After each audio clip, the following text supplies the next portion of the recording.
Fantastic. Okay, so back to my single realization, and that is I am the only barrier between you and your lunch, which is never a good position to be in for a presenter. So I'm going to try my best to keep this lighthearted, somewhat engaging.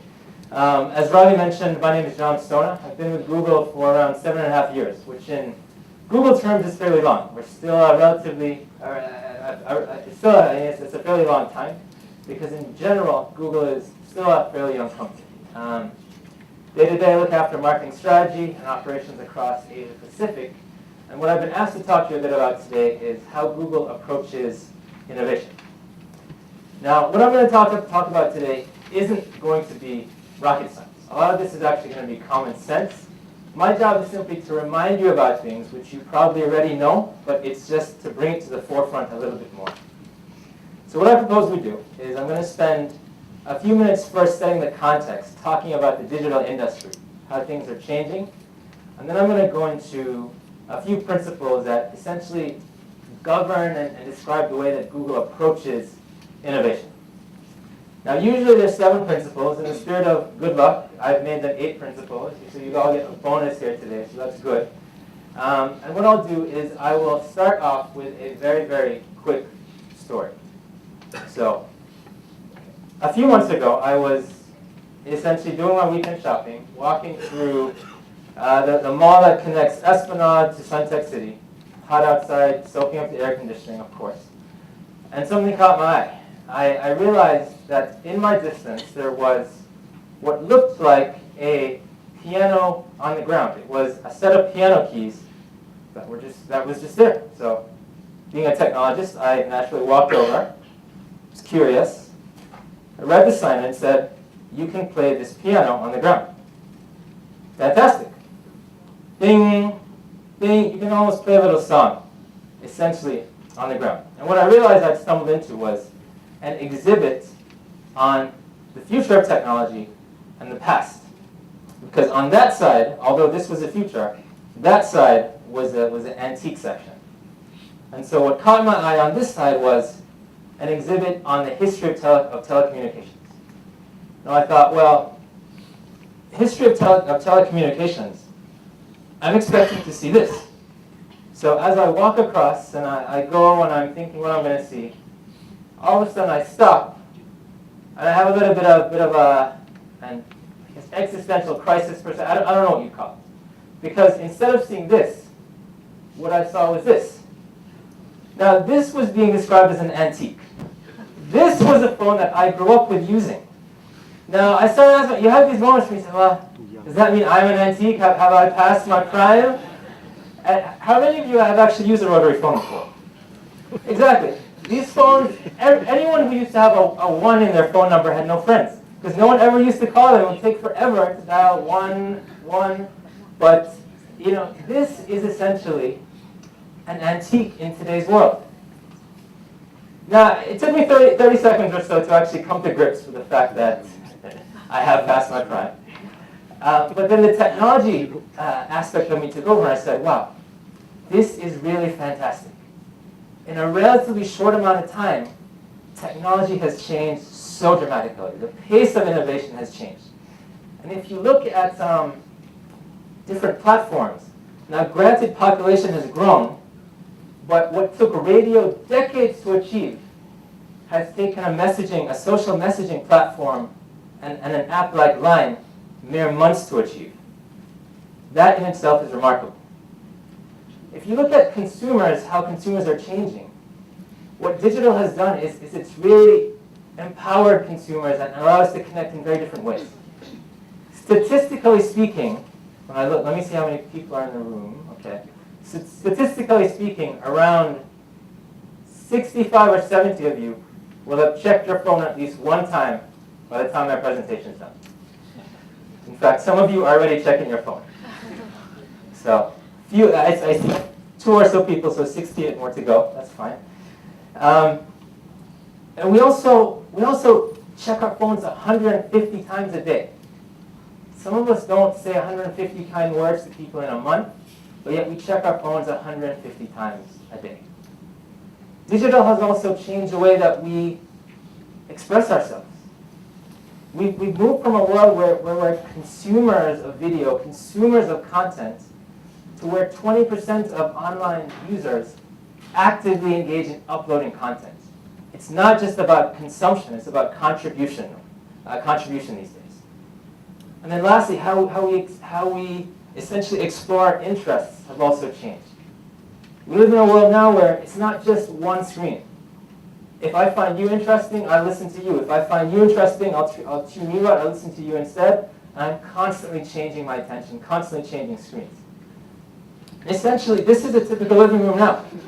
We live in a world where it's multiple screens, and so for a company, gone are the days where you had to develop for one platform, one screen, one time of day, one audience.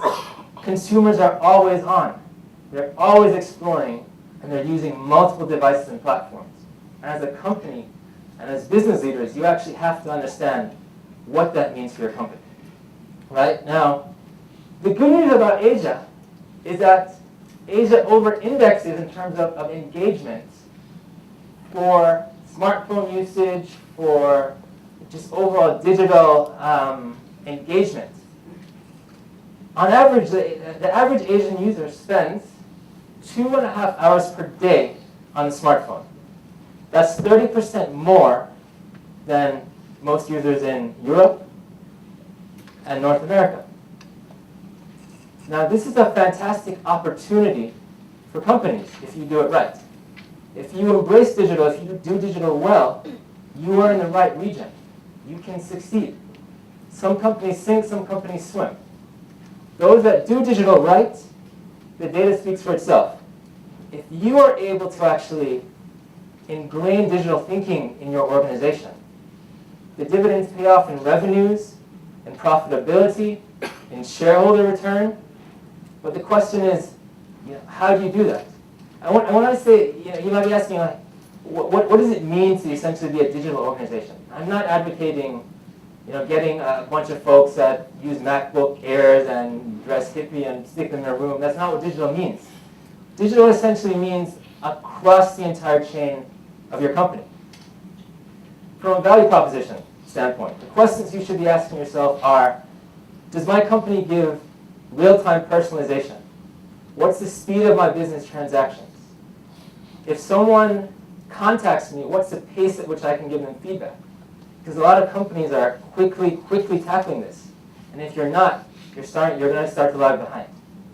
From a targeting perspective, do you have the real-time data that you need to actually make intelligent decisions very, very quickly and give consumers the products, the content, the services they want at the exact time they need it?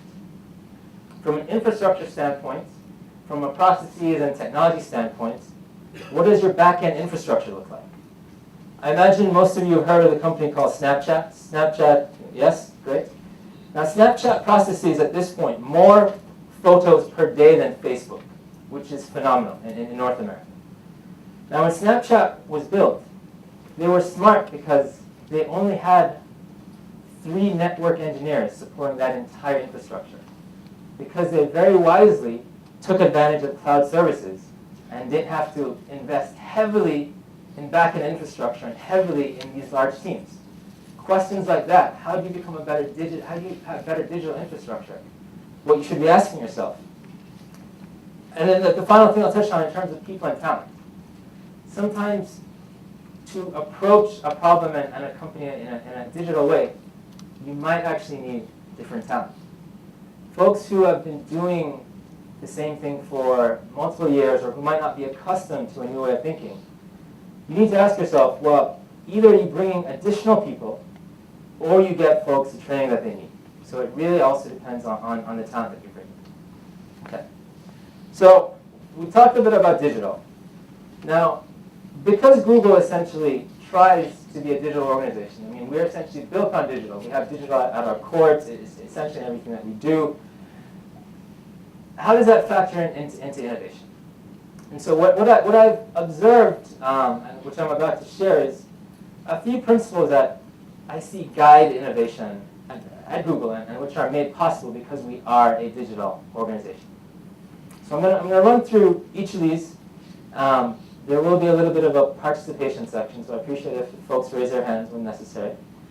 But the first kind of nuance I want everyone to take away is that innovation isn't something that you can ordain, right? There's no poster at Google that says, you must be innovative now. There's no handbook that tells you how to be innovative.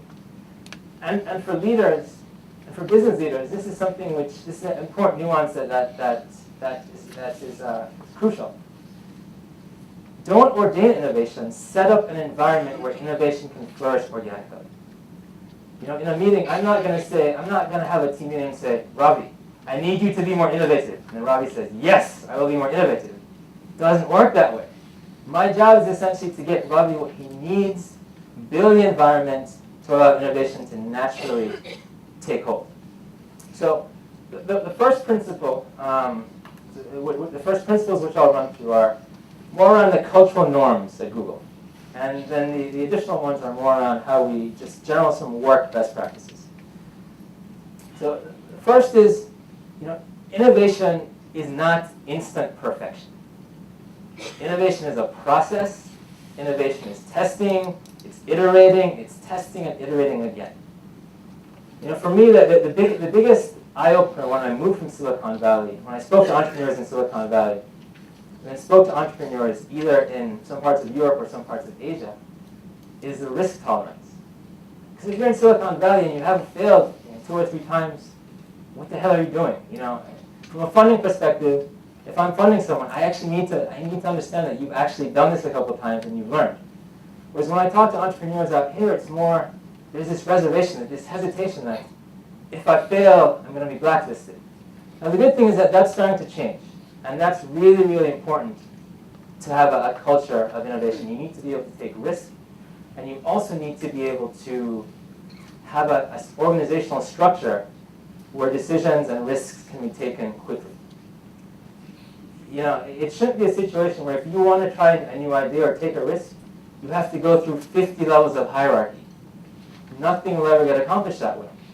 But if you go through 2 or 3 levels, pitch your idea, there's a process in place where you can actually get ideas heard, funded, listened to, tested, and done so quickly, then that's a wonderful process that's scalable over time. Now, I've spoken to a bunch of 5th graders 2 weeks ago.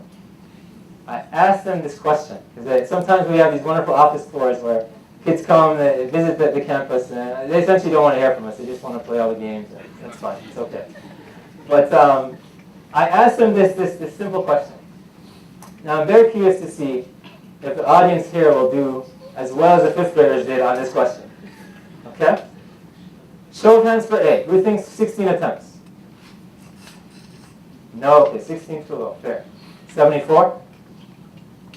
You got 2 people for 74. 100. Okay, so 10 or so. 261. Vast majority, okay. As I expected, you did just as poorly as the 5th graders. And the reason is because this was actually a trick question. It took him over 1,000 attempts to actually build a light bulb, right? So imagine if there was no culture of failure and invention. Where would the world be if you don't actually facilitate this and keep trying and testing? Now, a real-world example from Google is in 2011, Google Apps launched 200 new features. Now, many of these probably aren't even around today, but we did this because we quickly tested, got feedback from our users, and kept changing and iterating and growing. So this is something which in real life happens across products at the company. Now, the second principle is more around a healthy love for the impossible. If you are going to take risks, don't limit yourself to always making baby steps. It's not about 10% innovation. It's not about what can I squeak out of the bottom line 15, 10% more this year. The question that we typically ask ourselves and are challenged by our senior leaders to answer and to ask is, what's that 10x? Not 10%, what's that 10x? And so in the same way that in the automobile industry, the question is always, or the thinking is, well, don't build a faster horse, build a car? Well, that's kind of what we're trying to do. We're trying to build a self-driving car. And so I'm going to play a quick video by one of the product managers on this self-driving car project, who will hopefully just explain this a bit better than I could. Thinking for building from the ground up. This presentation is being run completely from online, so let's hope the video buffers well. We've been bolting things onto existing cars for a long time and started to realize that that's very limiting in what we can do when you're dealing with the constraint of an existing vehicle. And so we really wanted to rethink a vehicle when you can start from a fresh sheet of paper and what that vehicle really needs to look like when it's custom built for self-driving. One of the things we really spent a lot of time thinking about was placement of our sensors, and so we started by optimally placing those on the vehicle where they would have the best field of view, and they can see 360 degrees around the car, and they can see up to 2 football fields away. And then we created a vehicle shape where the sensors are mounted on the vehicle and the edges of the vehicle are really falling away from those sensors to really optimize the field of view so we can be as safe as possible.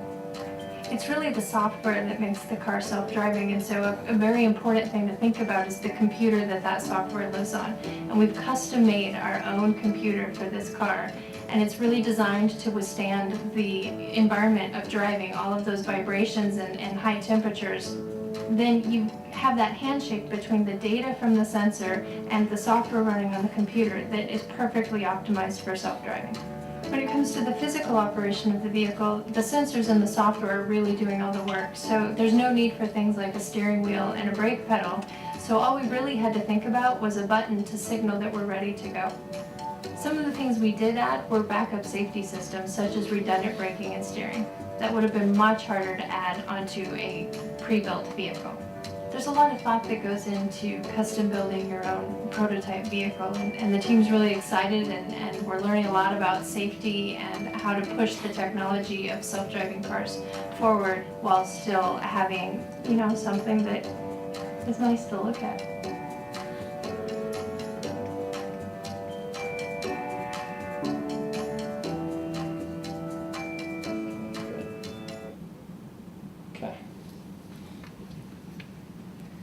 So, it's similar to what I said before. I mean, we started as a search engine company, essentially, right? And it's not about asking how do we get 10% more innovation out of search or 10% more out of display.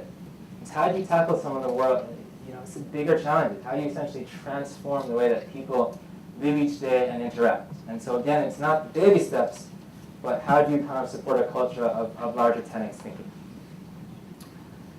Third principle is more around focusing on the user. Now, at the end of the day, we don't really care that much, or we don't primarily think about what are our competitors doing. If we sometimes have new folks join the organization, and one of the first questions they ask, or one of the first things they want to do is they want to do analyses and see what's this person doing, what's that person doing, how do we benchmark? That's not the right question. That's not the right first instinct that you should have. The right first instinct we encourage is what is it that our users want? Because at the end of the day, the innovation in technology is about taking moments that really matter to people in lives and making those more efficient, making those more fun, making those more meaningful. We all share similar moments that matter. We all essentially want to connect with each other. We all care about family. We all care about accomplishment. We all, business owners want their businesses to succeed. Our job is essentially to make that possible through technology, and that only comes if you focus really on what your user wants. You take the example of search. This is what search originally started up as. You look, you see here, it's essentially we got feedback saying folks wanted clean white pages, they wanted ads to be clearly marked, that's fine, they wanted navigation, okay, we took all that feedback and we developed the search page. But now, we've moved search to this. This is Google Now. This is essentially the future of search. So now, when I essentially am on a business trip, I take out my phone, and it's already assisting and suggesting me without me even having to actually type things in. So I know my flight is delayed, I know what to pack. I know where I'm staying. It pops up my reservation number. Because ultimately, this is what users have told us they want. And this is ultimately what's going to make their lives better and make their lives more efficient.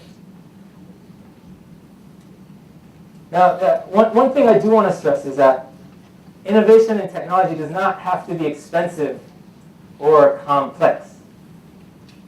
It's not about data centers. It's not about spending more money. It's not about faster internet. Yes, that's a part of it. But it can be as simple as taking existing materials and processes, rethinking them and transforming them into a way that more people can benefit from. And so at our annual developer conference, Google I/O in California, typically when we have thousands of developers come, usually they get some type of gift to develop on, whether that's a Chromebook, a Nexus phone, a tablet, you name it. This year we did things a bit differently. We gave them cardboard. Now, I'm not sure how many of you have heard about this, but this is essentially one of the even more recent than Google Glass. It's our Google Cardboard virtual, essentially, goggles. So I'll pass around a couple of these. Unfortunately, one of them, the phone is not working, so I'm actually going to use, I'll pass around one initially, which is just the actual cardboard. And then I'll pass around one which folks can look at, which actually has the virtual reality looking at it, essentially running on the phone. Now, you folks are among the first in Singapore to actually play around with this. And give me one moment. Let me just get this set up. And all it essentially does, or all it essentially is someone coded an application called Cardboard, loads up, pop open the device, NFC is enabled, pop my phone on top, okay, realizes that it's NFC enabled, it's activated now. Now I have essentially virtual reality goggles. So what you'll soon see is that I can look around here and I can essentially go to YouTube by clicking down on a side button here. So actually, give me 1 second. I actually pressed the wrong button. And so my only request is that you are a bit gentle with it, because after all, it still is cardboard. So please don't go too wild. And I always run the risk of when I do these demos, people just completely tune out of my presentation and start playing with this instead. So that's okay. Okay. Let me set it up for folks.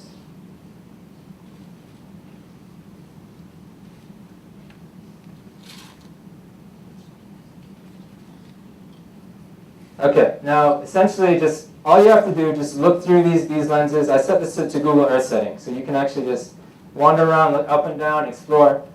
There's settings for YouTube, so you can actually essentially look around the room and click different videos. It's voice activated, so you can search for videos. You can do exhibits. Museums are using this to essentially have virtual walking tours. So this one's over there. When I send this one over here. It's fantastic. There we go.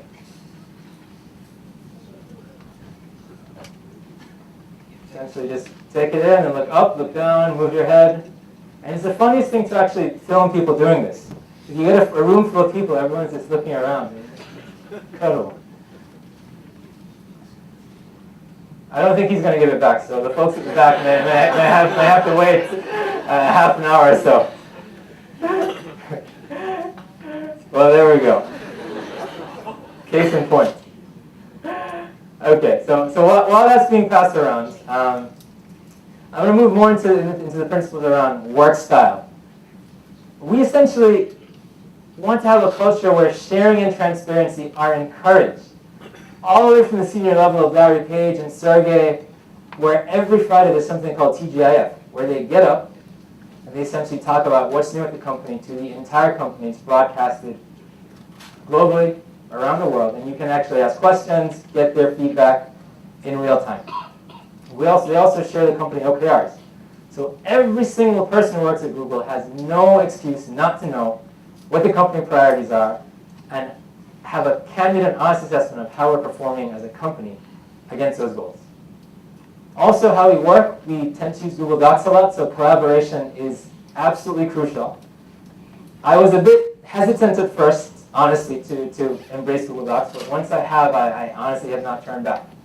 And being the marketing person, I feel I must at least show you some marketing work. This is one of my favorite little ads for Google Docs. Tonight, I celebrate my love for you. It seems the natural thing to do. Tonight, no.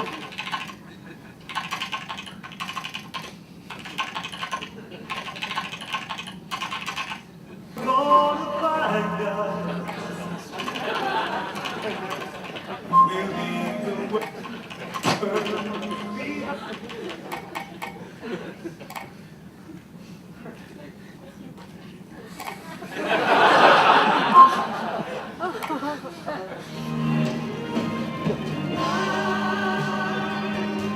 I celebrate my love for you.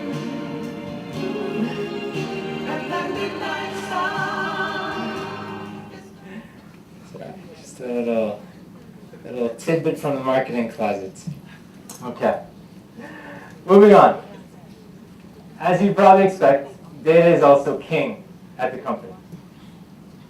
Obviously, we encourage healthy debate, we encourage people's opinions, but what we appreciate is people's opinions that are founded on data. At the end of the day, data decides discussions, data decides debates. Data is essentially what governs how we operate. And it's not necessarily just in our day-to-day discussions, it's also in how we build products, how we scale products out. We do a lot of product testing, not just in terms of how we design things, but also in terms of how we market them and how we actually tell the story. So, this is another example which I oftentimes show. You really just never know what's going to be effective unless you actually test it out. These are two versions of a website from one of our clients from, I'd say, 6-7 years ago. This is when we used to have a landing page testing tool that lets you test different versions of your website, see which one performs the best. Now, show of hands. Who actually thinks the one on the left leads to more sales? Okay, a couple folks. Who thinks the one on the right leads to more sales? Okay. Well, it does turn out that the one on the right actually led to, I think, 133% more conversion. So for this client, the conversion was someone actually making a purchase, shopping cart, and completing the transaction. Now, at first glance, best practice would actually say that the one on the left should actually do better. It has a person there, call, get customer support. Arguably, the person might not be attractive enough to get the customer support. There are many theories. But for a lot of folks, the one on the left should have won. But you actually really never know until you test these things. And even small changes, which might not be immediately visible. For example, the fact that in the one on the left, more of the actual staircase is covered than the one on the right, might not initially come to you. But because you actually tested and because you rely on the data, you for sure know what's going to drive the best result. Okay. So final two principles. Ideas can come from everywhere. Top, down, left, right, our clients, our users. You've probably heard of 20% time. That's still very much alive at the company. You have your day-to-day job, but we encourage you to spend time exploring new things that you quite frankly think are cool and are going to make an impact. Some of our most notable products have come from 20% projects. Gmail, I imagine some of you are Gmail users, was a 20% project. It wasn't originally on the company's radar until someone said, we think we should do this. And they built this in their spare time, drummed up some interest, and eventually scaled it out. Similarly for our users, we rely a lot on our users who, again, are increasingly willing to contribute content. We rely incessantly on our users to actually drive our products forward. This is essentially Google Maps. This was, on the left, what Dalat looked like when we originally launched. And then we essentially had a product called MapMaker, which allowed users in Vietnam to actually give us input. Now, if I am lost in Vietnam, I would rather have the map on the right than the map on the left. And that's only possible because we actually got the community of users engaged and involved, and they were able to contribute. So the final bit is more around investing in growing people. As I said before, a lot of it has to do with the type of talent you cultivate and the type of talent you bring into your organization. If you want to have a digitally minded, innovative organization, you need to hire the right people. You need to try your best to retain them, and you also essentially need to give them the training opportunities to grow. And so the philosophy at Google is that everyone can teach someone something else. And so we have a lot of Google to Google training. We have a lot of career gurus where current Googlers can give advice to other Googlers confidentially. We have a new manager flagship program where everyone who comes in gets the ins and outs of management. And going back to data again, we also have an annual survey where every single person in the company fills out essentially how they think the company is doing, how they think their manager is doing, and we analyze the hell out of that data and essentially distill what we think are the best characteristics that lead to management. So we take all this data, analyze it, come up with some insights, and then essentially now have a framework to say, according to most Googlers, here's what makes a good manager. And so now we actually, instead of having these broad-based training programs, we can actually say, here are the 8 things that you need to focus on to be a good manager, and here's how we're going to help you do this. So that's essentially the 8 kind of guiding principles and these observations that I've seen. Again, 4 having to do with cultural, 4 having to do with work. And in the remaining time, I also just want to take a little step back away from Google and just talk very, very briefly about a few technology trends that I'm seeing. 3 simple ones. The first is that these days it really is all about mobile. The concept of developing for desktop, marketing for desktop, it's essentially, if you're doing that, you're thinking of the past, you're not thinking about the future. And particularly if you're in Asia, it's a crime if you're doing this. The first question that I typically ask folks on my team when they bring me any type of website, any type of product that's not essentially mobile first, I ask them, what's the experience on mobile? Don't show me something built on a desktop screen because it's not going to be relevant anymore. So again, as you think about your business, how you set things up, how to set your forefront. It's really about mobile. Second, TechCrunch disrupt. So I imagine many of you know the tech publication TechCrunch. They had the disrupt competition a few weeks ago. And this was a company that won, a company called Alfred. What they are, or what they claim to be, is the first human operating system. And so what they do is they take advantage of the shared economy of the people who are willing to drive you here or pick up your groceries and whatnot, and essentially they centralize it and make it very, very easy so that you don't even have to worry about grocery shopping, dry cleaning, transportation. They take all those services and meld them together. Because, quite frankly, we're living in a shared economy now. And that's a lot of what the new startups are thinking of. And then finally, users are very expressive and they expect you to respond in real time, particularly millennials.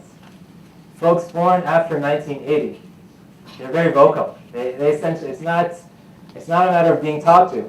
They express themselves, and then in real time, they want to hear from you. If they post something on Facebook, if they put something on Twitter, they expect a response from your brand, and they expect a meaningful response.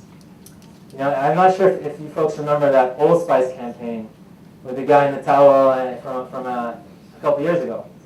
What was absolutely brilliant about that was when they actually looked at the YouTube comments and the guys started actually making videos in response to those YouTube comments. How engaging is that from a user standpoint? And how viral and scalable is that? So really, again, as you're thinking about how you interact with consumers in an increasingly connected world, think through, do you have the digital infrastructure, the mindset, the processes to actually connect with these folks in real time? So that said, I think I am about out of time. These are my contact details. I certainly encourage you to be in touch and to continue the discussion. We love visitors at Google. Come by for coffee or for lunch if you'd like. But please feel free to email me. So thank you very much. Appreciate it. Thank you, John. And let's take a few questions from you or John.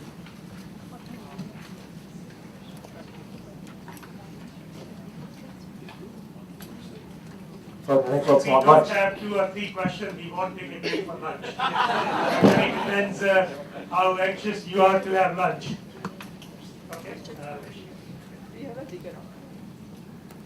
Not relevant to your presentation itself. I'm a fan of Google Maps. And I've seen it evolve even in the last 6 months in Singapore. You know, on Friday evening, it actually dynamically changes the directions as the traffic builds up. Is there any inside story you can share about Google Maps pertaining to Singapore itself, how it evolved and developed? Yeah, so there isn't anything really pertaining to Singapore per se. It's more just a global mindset where we're essentially trying to build more real-time and responsive products. Going back to that search example I gave, we're living in a world where the expectation from consumers is markedly different than it was even 2 years ago. The expectation now is that instead of actually typing in something and getting an answer, or typing in a location and getting directions, the thinking is, well, we need to serve that up for you in real time. So we remove the friction, we remove any tension, we make it as seamless for you as possible to get there as quickly as possible. And we're starting to see this across YouTube, just anything on Android per se, just really making it as responsive as possible. Another question? Yes. I have a question on the bottom-up approach Sure. for innovation. We have read about it, we listen about it all the time, that Google really encourages bottom-up approach for innovation. But how does that really happen? How is it in action? How does the idea at the bottom of the pyramid really translate up the chain and convert into a business strategy or corporate strategy? No, excellent question. There isn't really a one silver bullet answer. It's mainly a grouping and aggregation of essentially those 8 things I talked about. So one, it's hiring the right people to, in the first place, have the confidence and willingness to actually surface those ideas and creative thinking. Once you've got a really talented group of folks that are curious and intellectually inspired, it's then being able to have a hierarchy that actually allows that. So, no one at Google is essentially, I don't think, above 7 or 8 people away from that. The hierarchy is relatively flat, and teams are relatively small.